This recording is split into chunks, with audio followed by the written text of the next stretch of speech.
Good morning बच्चों, कैसे हैं आप सभी। आशा करता हूँ कि बहुत अच्छे होंगे। तो आइए पढ़ते हैं हिंदी प्रवाह कार्य पुस्तिका कक्षा 6-7 के लिए। और आज हम पढ़ेंगे कार्यपत्रक संख्या 45 और आकलन नंबर 7। तो देखते हैं क्या इसमें दक्षता। गद्यांश पद्यांश को पढ़कर समझ के साथ उत्तर दे पाना। नीचे दी गई कविता को ध्यान से पढ़िए, पूछे गए प्रश्नों के उत्तर दीजिए। तो कविता है, नन्ही चींटी जब दाना लेकर चलती है, चढ़ती दीवारों पर 100 बार फिसलती है।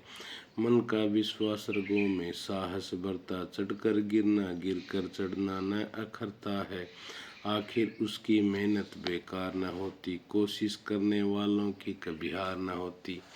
तो इसमें क्या है बच्चों, आत्मविश्वास के बारे में बताया गया है कि हमें आत्मविश्वास के साथ या आत्मबल के साथ जो भी कार्य करते हैं और बार बार प्रयास करते हैं तो उसमें हमेशा सफल होते हैं, कभी भी असफल नहीं होते। तो हमें जब भी कोई कार्य करना है तो वो आत्मबल और आत्मविश्वास के साथ करना चाहिए और बार बार प्रयास करना चाहिए, न कि एक बार ही प्रयास में असफल हो जाएं तो उसको छोड़ देना चाहिए। तो अब इससे कुछ प्रश्न पूछे गए हैं, उनको हमने ध्यानपूर्वक पढ़ना है और उत्तर को देना है। कोशिश करने वालों की ऑप्शन ए में हार हो जाती है, हार नहीं होती, उनका काम नहीं होता, उपयुक्त में से कोई नहीं। तो इसमें सही हो जाएगा हार नहीं होती। जो कोशिश करते हैं वो कभी हारते नहीं है। अगला है, हमें इस कविता से सीख मिलती है। हमें चींटी की तरह कमज़ोर होना चाहिए नहीं, हमें चींटी की तरह बार बार कोशिश करनी चाहिए, हमें फिसलते रहना चाहिए, उपयुक्त में से कोई नहीं। तो इसमें ब का सही हो जाएगा, हमें चींटी की तरह बार बार कोशिश करना चाहिए। अगला है, उपयुक्त पद्यांश को उचित शीर्षक दीजिए। मेहनत बेकार नहीं होती।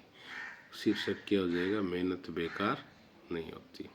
चींटी के मन में साहस कब भर जाता है, मन का विश्वास उसमें साहस भरता है, या आत्मविश्वास भी उसमें साहस भरता है। चींटी की मेहनत बेकार कब नहीं होती, तो चींटी की मेहनत बार बार प्रयास करने पर बेकार नहीं होती है। उपयुक्त पंक्तियों में निहित भाव को स्पष्ट कीजिए। तो बच्चों इन पंक्तियों में भाव ये है कि आत्मविश्वास बनाकर हमें हर काम में सफल होने के लिए बार बार प्रयास करना चाहिए और बार बार प्रयास करेंगे तो हम सफल हो जाएंगे। तो ये था कार्यपत्रक संख्या 45। अब हम पढ़ते हैं आकलन नंबर 7।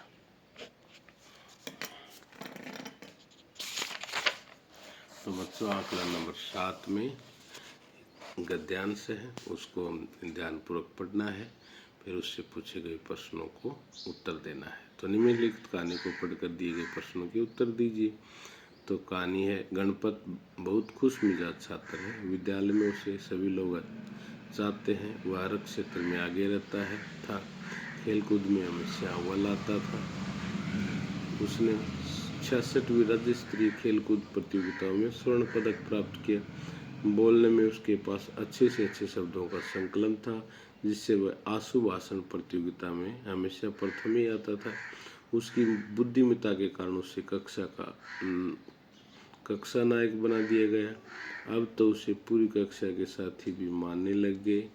उसका मित्र सुनील कहता है, हमें खुश रहना चाहिए, जिससे हम सब कुछ जो पाना चाहते हैं पा सकते हैं। तो बच्चों इसमें गणपत के बारे में बताया है। गणपत एक छात्र है, वो खेलकूद में भी अव्वल आता है और आशु भाषण में भी। तो आशु भाषण क्या होता है बच्चों, हमें तुरंत विषय दिया जाता है और उसी विषय के ऊपर हमें 5 मिनट भाषण देना होता है, ठीक है।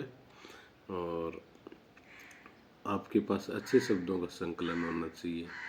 सभी के लिए आदर सूचक शब्दों का इस्तेमाल करना चाहिए। बड़ों के लिए अलग, छोटों के लिए अलग, है ना, साथियों के लिए अलग, तो जिससे उनके आत्मसम्मान को ठेस ना पहुँचे। तो खुश मिजाज का अर्थ होता है, खुश मिजाज का बच्चों अर्थ होता है प्रसन्नचित्त, जो हमेशा खुश रहते हैं, प्रसन्न रहते हैं। ऐसे नहीं कि रोनी शक्ल बना के रखें और हमेशा दुखी दुखी आए लगे। तो हमें भी हमेशा खुश मिजाज रहना चाहिए। मित्र का सही समानार्थी शब्द है, तो मित्र का दोस्तों बच्चों समानार्थी शब्द है दोस्त, सखा, मित्र। तो इसमें जो सखा आया है ये इसका समानार्थी शब्द है। समानार्थी का मतलब पर्यायवाची शब्द है। आशुभाषण पद में विश्लेषण है, तो आशु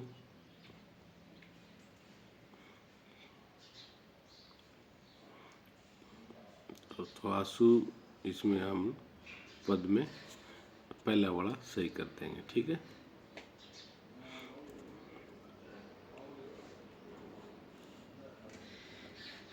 अब गणपत की विशेषताएं बताइए। गणपत खुश मिजाज है, ठीक है बच्चों।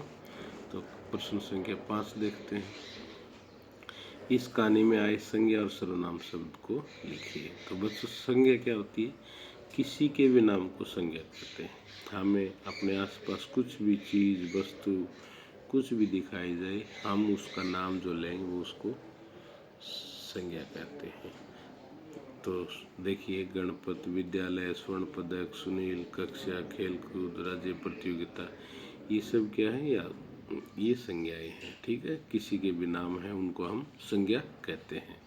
सर्वनाम, सर्वनाम बच्चों उसे कहते हैं जो संज्ञा के स्थान पर जो हम नाम लेते हैं, जैसे कि रमेश। तो रमेश हम हर बार बार रमेश ही रमेश नहीं कहेंगे, कभी वह, कभी उसे, कभी उसकी, है ना, या कभी उसका, ये शब्दों का प्रयोग करते हैं, उसे सर्वनाम कहते हैं। तो सर्वनाम शब्द है उसे, सभी, वह, उसके, जिससे, उसकी, हमें, हम सब, लोग, सभी साथी, आपका, इनको सर्वनाम शब्द कहते हैं। आप गणपत के मित्र होते तो गणपत के बारे में क्या क्या सोचते? गणपत अच्छा लड़का है, हमें उसकी तरह बनना चाहिए। गणपत को कक्षा नायक किस आधार पर बनाया गया? गणपत मेहनत और लगनशील बुद्धिमत्ता के कारण उसे कक्षा नायक बनाया गया। जैसे खट्टा से खटाई, वैसे लड़ना से क्या बनेगा? तो बच्चों लड़ना से बन जाएगा लड़ाई। कक्षा नायक का विग्रह कक्षा का नायक होता है, तो स्वर्ण पदक का विग्रह होगा सोने का पदक। धन्यवाद बच्चों। ये था आपका आकलन नंबर 7। इसी अनुसार आपने करना है।